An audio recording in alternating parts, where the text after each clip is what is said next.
Paz do Senhor, meus irmãos, maravilha de Deus.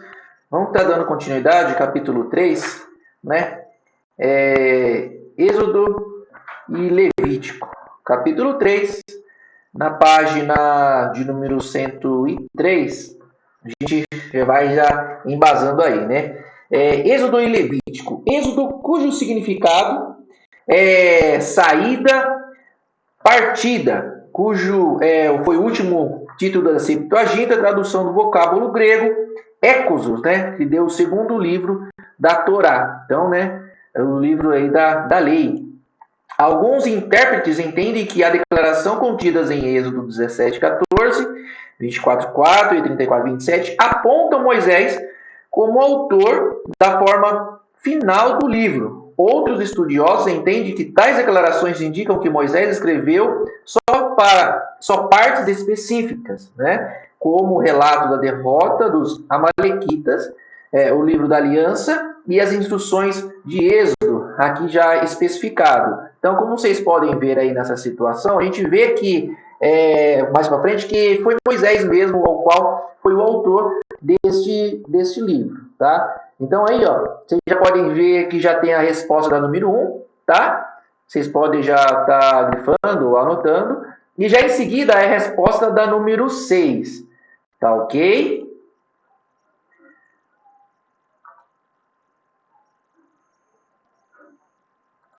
Agora a gente indo para a página de número 104, a gente vê aí a primeira sessão, né, com certeza foi ter chegado a ele por fontes escritas ou orais. O restante do livro traz todos os indícios, né, de ter sido composto como um diário registrado à medida que os vários episódios aconteciam. O autor, portanto, designa Moisés como editor final de uma coletânea de memórias. Então a gente vê que isso foi escrito conforme o tempo, foi passado a ele. Então, assim, foi uma, tipo, se fosse nos dias atuais, seria como as pessoas que anotam, né, essas especificações do dia a dia, no diário, ao qual você acaba anotando as especificações do seu dia a dia.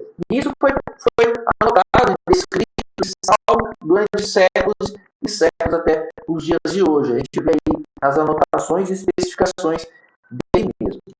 Maravilha? Na página 105, né? Por que ler esse livro, né? Porque existe aí 3 grupos aí, né, de estudiosos. Aí o primeiro, um grupo de estudiosos vê o encontro do Sinai, onde a nação redimida encontrou Javé e concordou em firmar a aliança com ele, como um centro teológico, né? Assim também tudo o que ocorreu depois, o estabelecimento dos métodos de adoração, sacerdócio e tabernáculo brotam, né, da aliança e permitem que ela possa ser colocada em prática. Então, tudo aí que surgiu, né, nessa aliança, nesse contexto aí, puderam estar colocando em prática. Aí vem a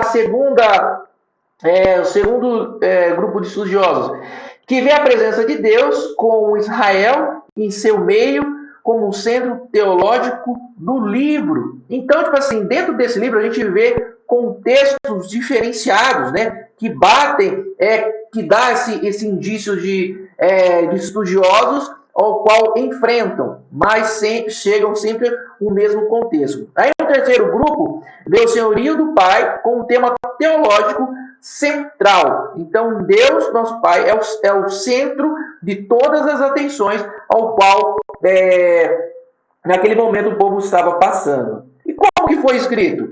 Êxodo exclui vários tipos de gêneros literários, entre eles poesia, textos de aliança e material legal, né? Então a gente vê aí essa diagrama, esse contexto grande ao qual o Êxodo contém e tem nessa questão. Um dos grandes poemas do Antigo Testamento é o Cântico do Mar, né? Em Êxodo 15, 1 ao 18 e 21. Essa obra celebra o livramento de Israel, o êxodo do Egito com a travessia do Mar Vermelho.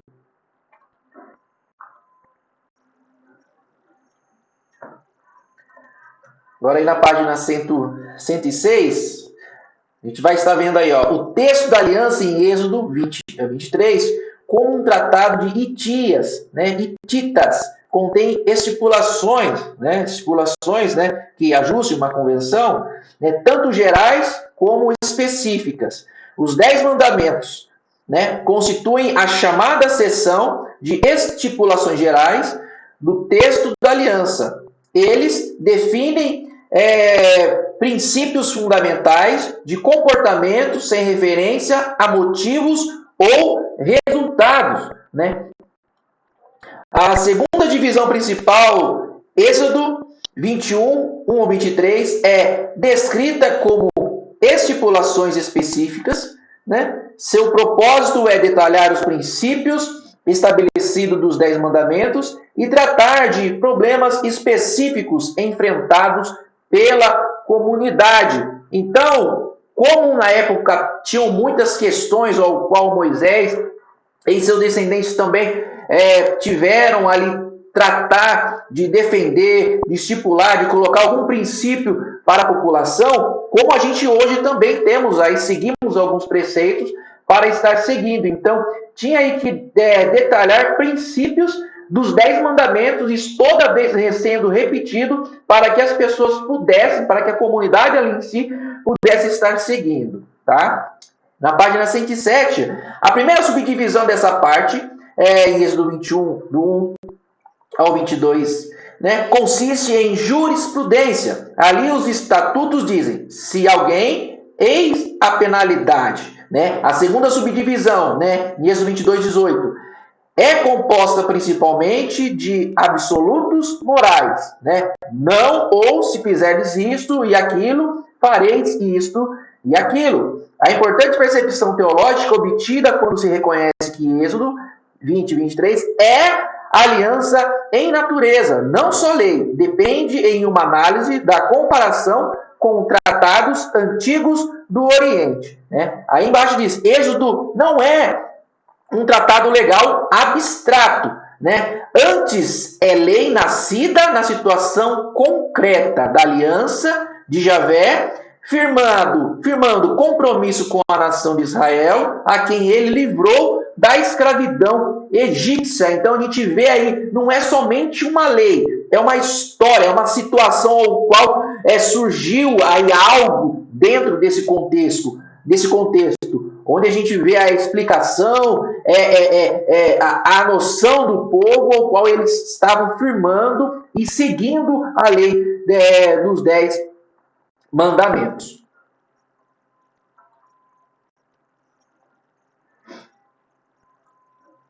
Agora na página 109, tá? Propósito e teologia.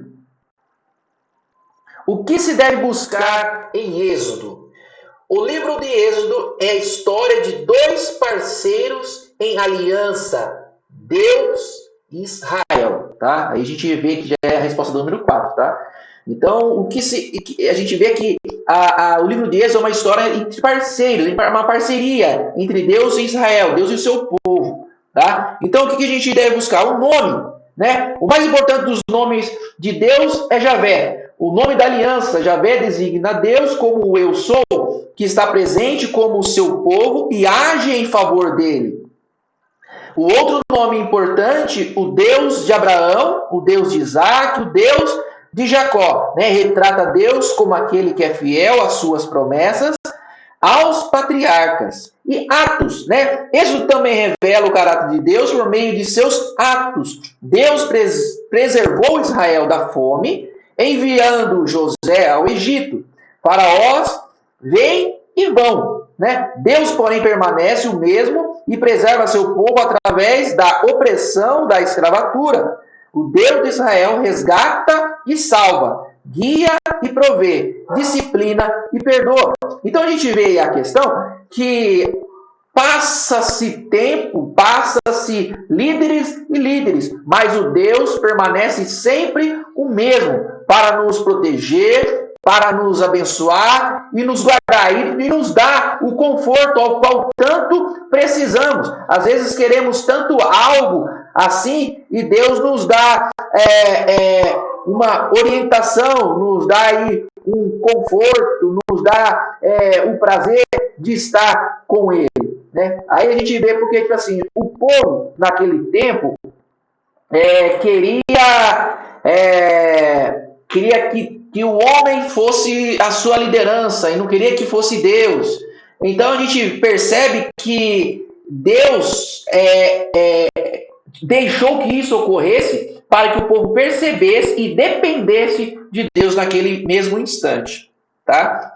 Na página 110, o chamado de Israel para a aliança era fundamentado não em seu mérito, mas na livre escolha de Deus. Vos levei sobre asas de águia e vos cheguei a mim. A aliança, portanto, não fez de Israel o povo de Javé. Israel era povo de Javé por descender de Abraão, Isaque e Jacó, os receptores das promessas de Deus. Mesmo o Êxodo, por conseguinte, não criou o povo de Deus. O Êxodo resgatou o povo escravizado de Deus, formou com ele uma nação e os colocou numa posição histórica e teológica em que pudesse aceitar ou rejeitar voluntariamente a responsabilidade de tornar-se instrumento de Deus para abençoar todas as nações. Em outras palavras, a oferta da aliança só acarretava função. Aí, o que a aliança no Sinai realizou foi definir tarefa do povo, né, de Deus, né, do povo de Javé. Para concluir, a teologia de Êxodo está arraigada no serviço. Então a gente já vê um resumo, uma conclusão dessa primeira parte aí, ao qual a gente percebeu, né, que a oferta da aliança só acarretava função, né? Então a teologia era arraigada em serviço, ou prestação de serviço, tá? Maravilha. Aí o questionário aí, né? Eu deixei já meio que grifado para os irmãos, tá? Os irmãos podem estar pausando aí e grifando conforme vou estar passando aí para os irmãos. Maravilha.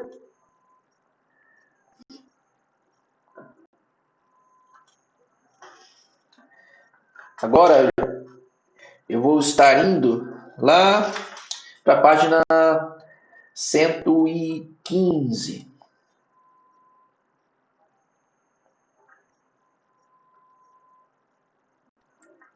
Página 115. Vamos lá, 115.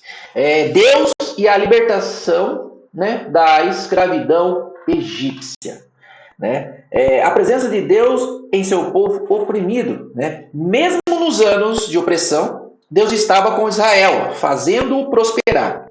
O Senhor havia revelado a Abraão que sua descendência sofreria opressão, mas que sua servidão seria suspensa por um grande ato redentor. Os egípcios seriam julgados e o povo de Israel escravizado, né? Liberto para retornar à própria terra. A experiência de escravidão não foi um desastre que provou a irrelevância de Deus.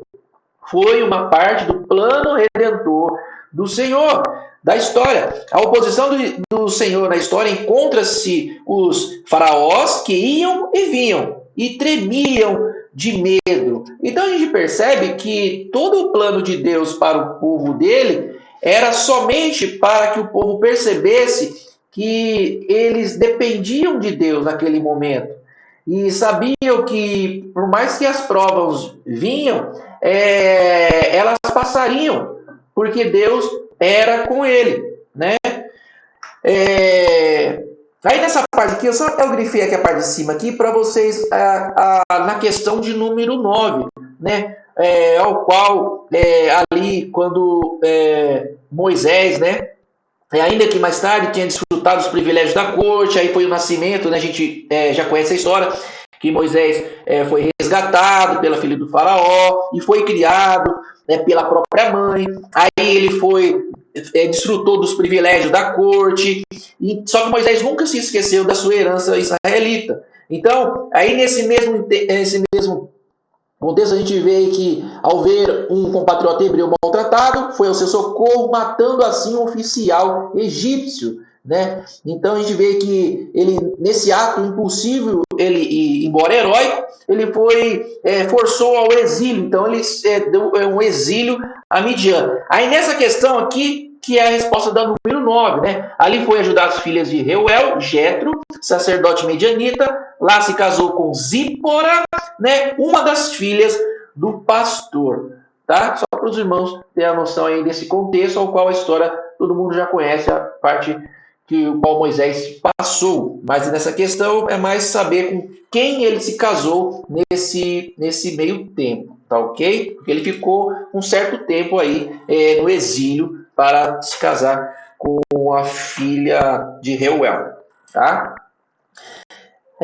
Ainda na página 116, né, Deus se revela a presença de Moisés, mesmo conhecendo o Deus de seus pais e as antigas promessas da aliança. Moisés precisava saber com exatidão, né, como Deus se identificaria para o seu povo. A resposta foi como Javé, o eu sou, né, que redimiria e viveria entre eles. Moisés sentiu-se despreparado para a tarefa dada por Deus. O ponto crucial não era o quem sou eu, né, quem sou eu de Moisés, mas eu serei contigo de Deus. Então a preocupação ali é que Moisés, quem eu sou, o que eu posso fazer? Eu não tenho nada, mas o que importa é quem está comigo, né? Então, quem estava com ele era Deus. Moisés duvidou que o povo aceitasse sua liderança ou cresce em seu relato sobre a experiência da sarça ardente. Assim, Javé, né, o Deus, lhe deu evidência tangível de sua presença e bênção, né? transformando o cajado de Moisés numa serpente e fazendo sua mão ficar leprosa. Aí a gente vê que Moisés, por mais que ele tinha ali a presença de Deus em sua vida, a gente percebe que ele tinha meio que um medo, um receio de o povo não aceitar ele, que a gente percebe. Mas Deus mostrou para ele que não precisaria ficar com medo.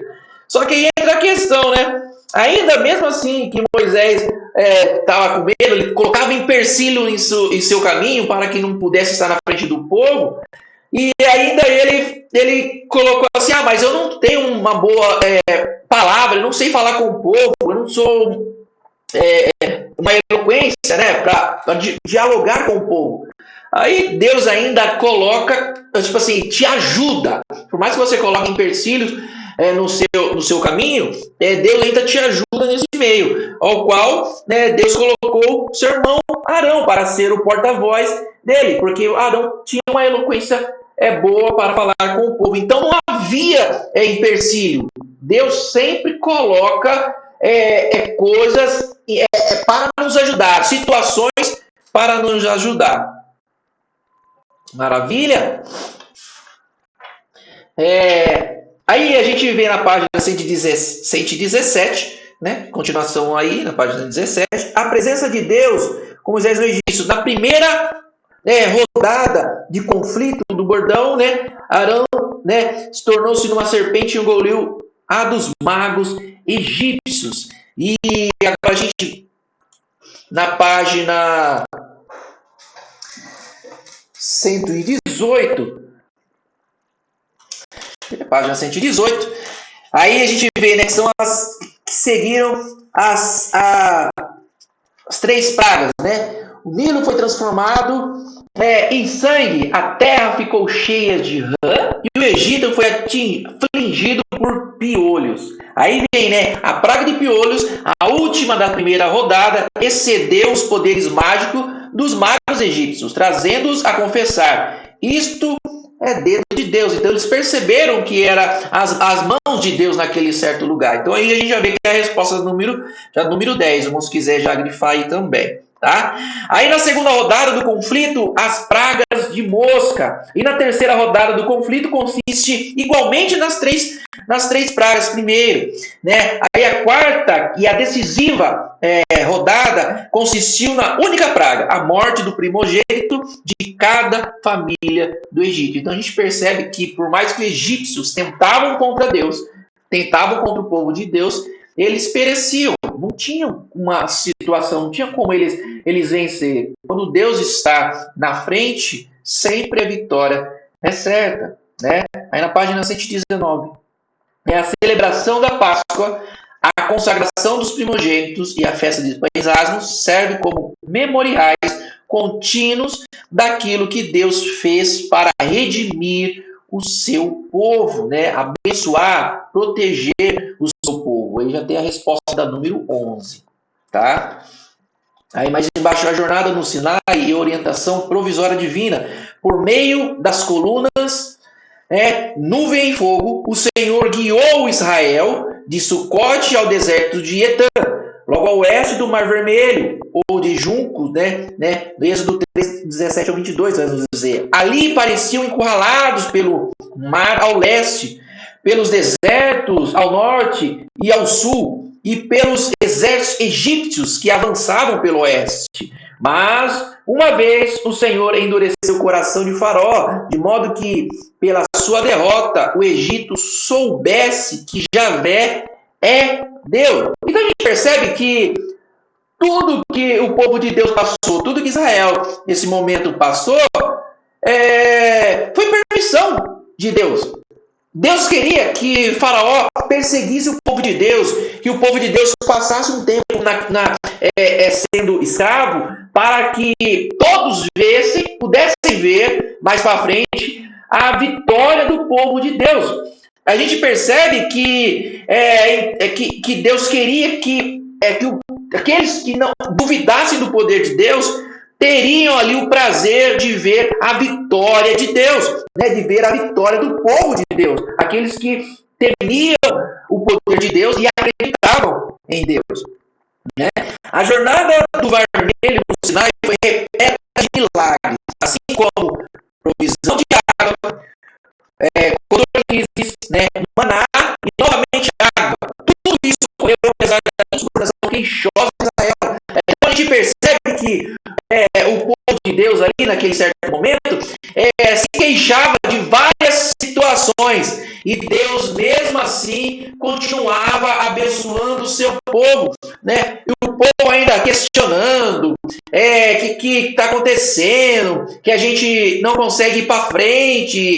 E coisas do ser humano. Porque questiona mais do que adora. Isso são questionamentos acontece mesmo nos dias de hoje, tá? Questiona mais do que adora, e Deus sempre abençoando, tá?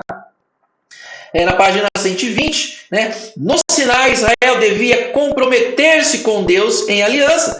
Javé baseou seu chamado ao compromisso por aliança em seus atos poderosos de livramento. Só por meio da obediência à aliança de Deus, Israel podia cumprir sua função como reino de sacerdotes e nação santa. Então, tinham que ter ali um compromisso, tinha que comprometer-se com Deus, tinha que seguir os critérios, os preceitos ao qual Deus tinha designado para eles, para que eles pudessem ter ali um reino, uma nação, cumprir ser uma nação santa. Maravilha? Aí na página 121, a presença de Deus, disciplina e perdão, que eu vou ler também, a resposta do número 14. Antes mesmo de Moisés descer o monte com as tábuas de pedra e com outros textos da aliança, o povo, com o apoio de Arão, violou os termos da aliança, fundindo um ídolo de ouro, curvando-se diante dele. Esse ato de apostasia provocou o julgamento de Deus até uma ameaça de aniquilação. Maravilha, meus irmãos? Glória a Deus. Então a gente vai lá para a página 123, tá? Página número 123.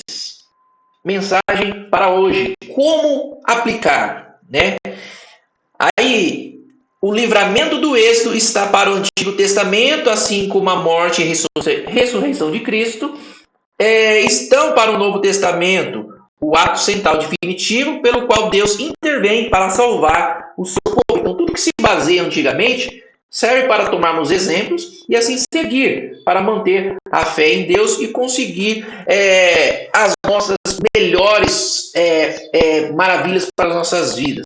Tá? Aí já temos a resposta do número 16, está grifado aí. Tá? Hoje, o ato salvador de Deus em Cristo forma a base para o chamado a vida cristã. Então a gente vê aí que é a base para a nossa vida.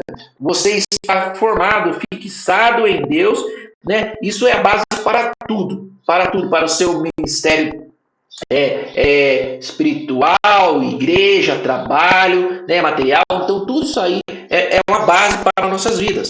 Né? Aí vem a resposta do número 15. O livramento do êxodo, a aliança sinaítica, a experiência do deserto e a promessa de uma terra fornecem modelos da vida cristã. São critérios, são exemplos para a nossa própria vida, qual possamos estar seguindo avante e não deixando para trás todas essas questões, né, que a gente se baseia, qual que a gente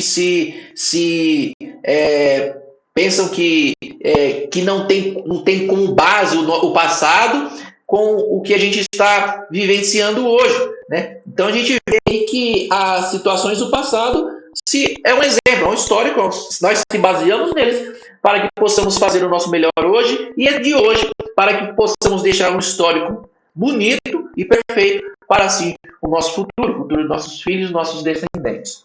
Tá?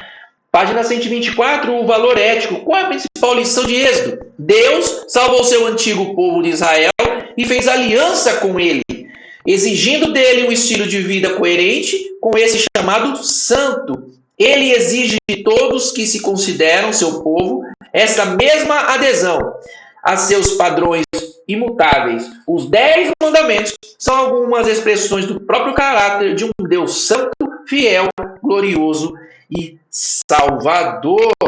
Maravilha, meus irmãos? Aí tem a resposta aí, tá? A número 10, a número 12. Tá?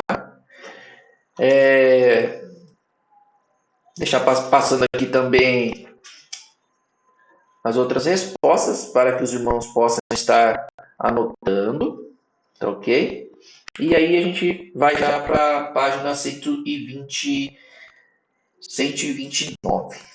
Maravilha? Agora a gente entra em Levítico. Então a gente finalizou Êxodo, a gente entra agora em Levítico. Tá? O nome Levítico vem da antiga tradução grega da Septuaginta, que intitulou a composição Leuticon, ou seja, livro dos levitas. Os levitas, porém, não são as personagens principais do livro. O título destaca mais a utilidade do livro para levitas em seu ministério como líderes do culto e mestre da moral. Em primeiro lugar, não se pode compreender o livro, compreender Levítico, a parte do propósito de Deus para seu povo da aliança. No relato do embate entre Moisés e Faraó, em Êxodo 4 ao 12, Deus exigiu várias vezes que Israel tivesse liberdade para cultuá-lo. Então a gente percebe que ali Deus colocou ali, quero que o meu povo, colocou através para que Moisés pudesse estar pedindo, e várias vezes outros antecessor aí de Moisés, para que pudesse estar pedindo, solicitando, para que seu povo pudesse estar adorando livremente, para que seu povo pudesse estar adorando livremente.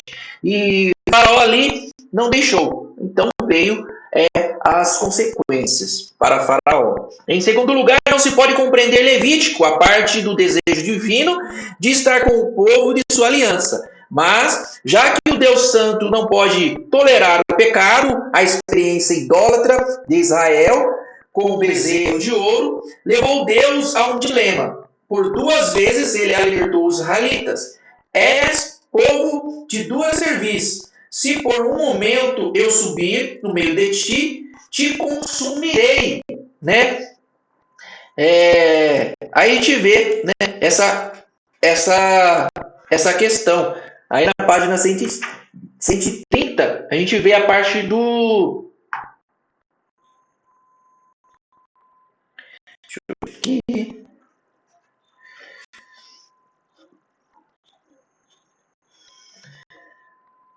Deixa eu ver aqui. Isso aí, página 130.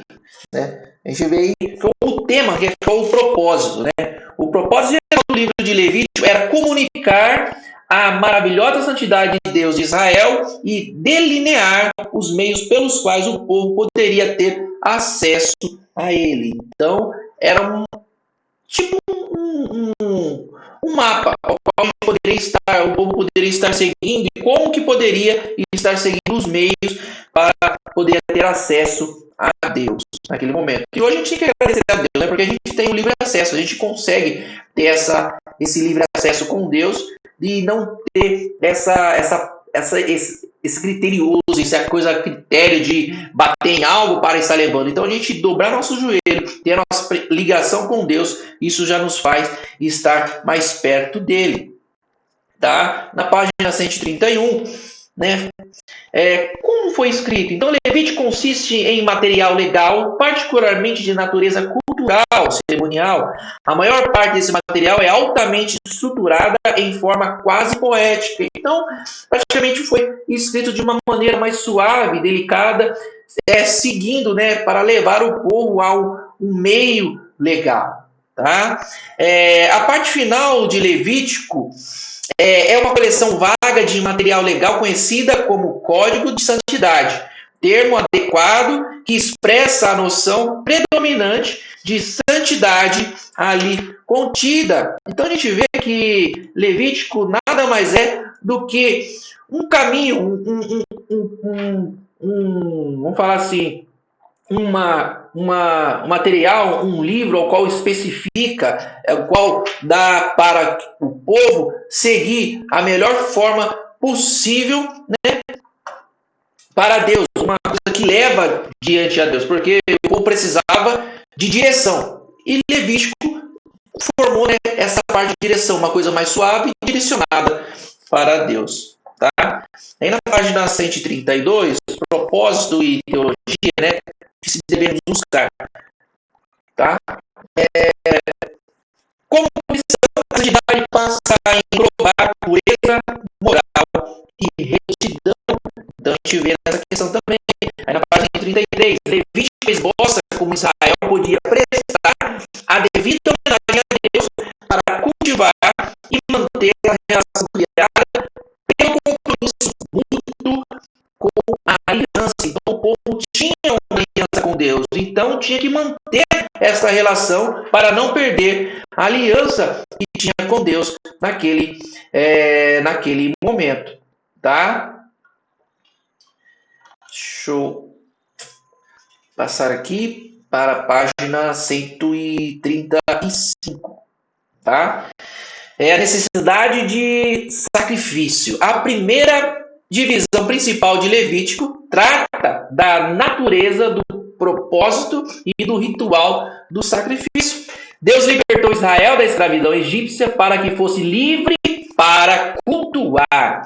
Né? Então, Levítico 1:7 instruía Israel sobre como cultuar devidamente. Então, a gente percebe que Levítico é uma instrução, o qual mostra ao povo como cultuar a Deus de uma forma mais simbólica e apreciada por Deus. Né? Como expressão de tributo e devoção ao Senhor, o sacrifício precisava ser oferecido como um coração sincero, mas também de acordo com as prescrições claramente distintas e bem compreendidas. Então a gente percebe que todas as formas ali escritas em Levítico tinham uma devoção ao Senhor, né?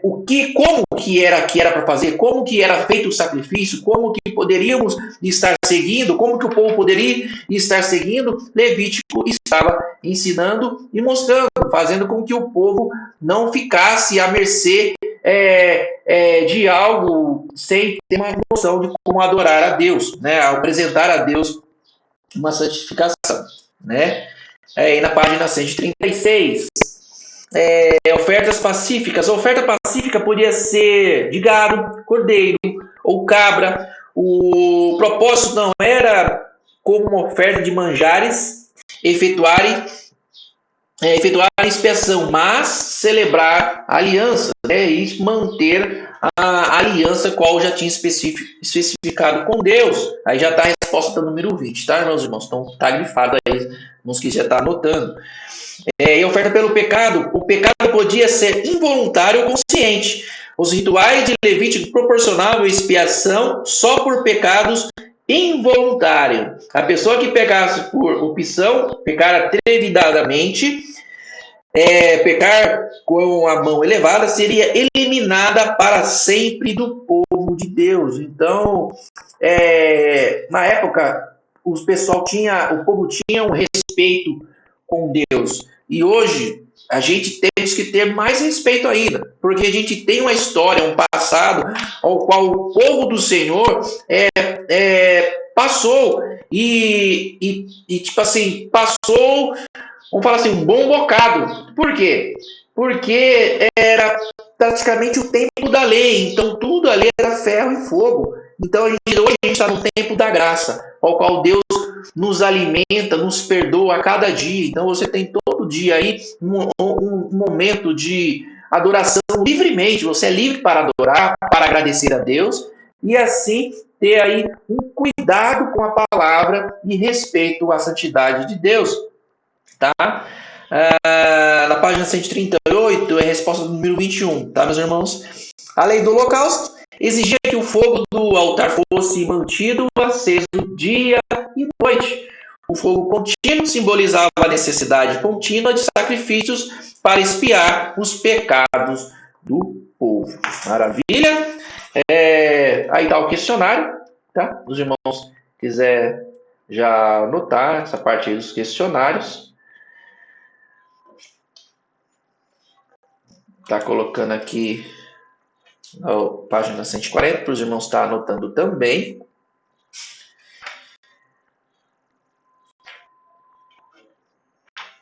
Ver se foi. Agora a gente vai para a página de número 143. A gente vai falar a necessidade mediadores sacerdotais. Maravilha. A função de Moisés como mediador em favor de Israel, Israel rebelde, destaca a necessidade de mediadores constituídos por Deus para continuar seu ministério de intercessão ao longo da história de Israel. Né? Em Êxodo 28 ou 29, especifica que esses mediadores serão os sacerdotes. Então a gente percebe que se o povo não tem um mediador, não tem alguém que mantenha a regra sempre ativa ali com eles, o povo desvia. É a mesma coisa de hoje. A gente está passando numa temporada aí que se o povo ficar sem um momento da palavra, sem um pouquinho da presença de estar na presença de Deus, cantando ou louvando, se ele for um crente ativo, ele vai passar por tudo isso e vai continuar adorando ao Senhor. Mas tem muitos crentes fracos, né, que fica algum tempo sem estar na igreja, já começa a desistir de muitas certas funções, não quer ir mais na igreja, começa a colocar desculpa para tudo. Então, tudo isso segue um questionamento. Então, a gente vê anteriormente que o povo precisava de pessoas que estimulassem o povo a adorar ao Senhor, pudesse ser exemplo para estar adorando ao Senhor. Tá? Moisés convocou toda a congregação para que reunisse diante do tabernáculo, onde testemunharia a consagração de Arão e seus filhos ao sacerdócio. Aí está a resposta do número 25. Né? E a função dos sacerdotes? Né? O propósito desses primeiros sacrifícios era colocar em vigor a unidade entre Deus e seu povo. Então a gente viu aí que colocar essa unidade, né? Colocar o povo na direção, colocar o povo num posicionamento para não sair dos caminhos aí certos de Deus. Aí na resposta de número 26, a gente já vê na página 144, tá? Dois dos filhos de Arão, Nadab e Abiú, ofereceram fogo estranho diante do Senhor no altar de incenso. A gente percebe aí que, por mais que tentavam, por mais que às vezes a gente acredita numa liderança, por mais que fala assim, mas as lideranças do passado eram mais fiéis. A gente percebe, a gente lê a Bíblia, que a liderança nem sempre, por mais que esteja na liderança, ou está a caminho de uma liderança, você acaba cometendo alguns certos erros. E Deus, de uma certa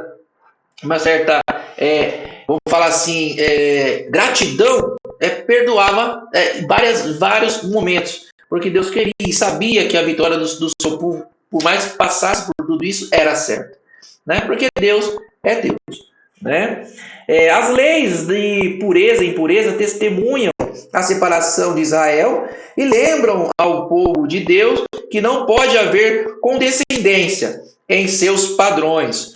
O Senhor havia diretamente encarregado Arão a fazer distinção entre o santo e o profano. Né? Em Levítico 11 ao 15, né, fornece alguns para os nossos exemplos. É a resposta da número 27, ao qual a gente vê esta questão, que eu vou estar passando mais para frente o questionário. Maravilha. Agora a gente vai estar indo para a página de número 146. Tá? Dia da expiação, uma necessidade. O maior ato de purificação que envolvia toda a nação era realizado no dia da expiação. Nesse dia, o sumo sacerdote primeiro oferecia o sacrifício por si mesmo, então matava um bode como oferta pelo pecado de todo o povo, e expulsava outro, o expiatório, do acampamento, como símbolo da remoção do pecado da comunidade.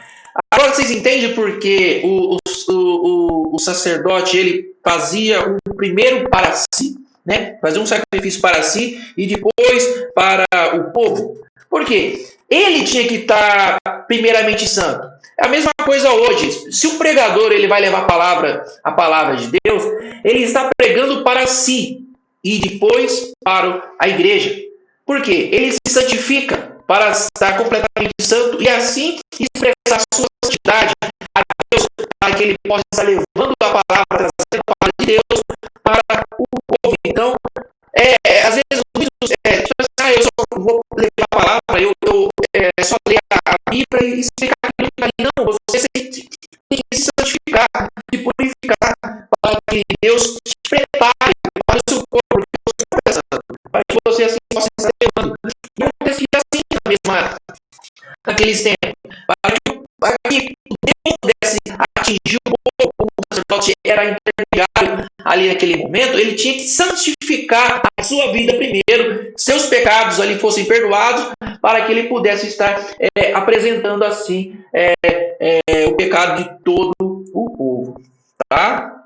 Aí na página 147, como metáfora da vida, o sangue era sacrossanto e não podia ser ingerido, né, o sacrifício de sangue naquela época. Isso diz a respeito não só de animais oferecidos em sacrifício, mas também caça selvagem e outros animais comestíveis. Então a gente vê aí que era um erro, era um pecado ao qual está consumindo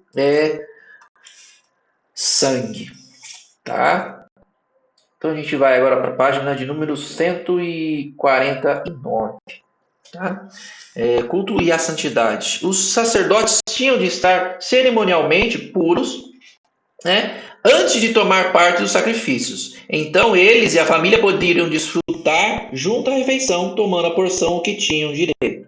Todo animal oferecido em sacrifício tinha de ser espécime perfeito, né, pois oferecer a Deus, né, a Javé, algo que não é de melhor seria profanação ao seu santo nome. Então a gente percebe aí que o sacerdote tinha que estar cerimonialmente puro antes de tomar qualquer sacrifício, porque querendo ou não, por mais que era um sacerdote, era um ser humano. Então ele tinha que ter aí uma santificação dele mesmo, para assim a sua família também.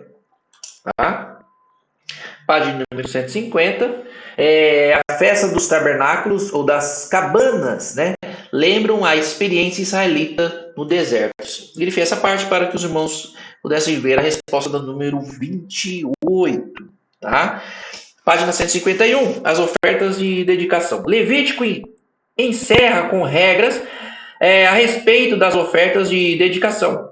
Essas leis talvez indiquem meios apropriados de responder a opções de estilos de vida pontuados pelas bênçãos e maldições. Elas formam uma conclusão adequada para Levítico, pois a dedicação de uma pessoa e suas posses ao serviço de Deus está no centro da santidade.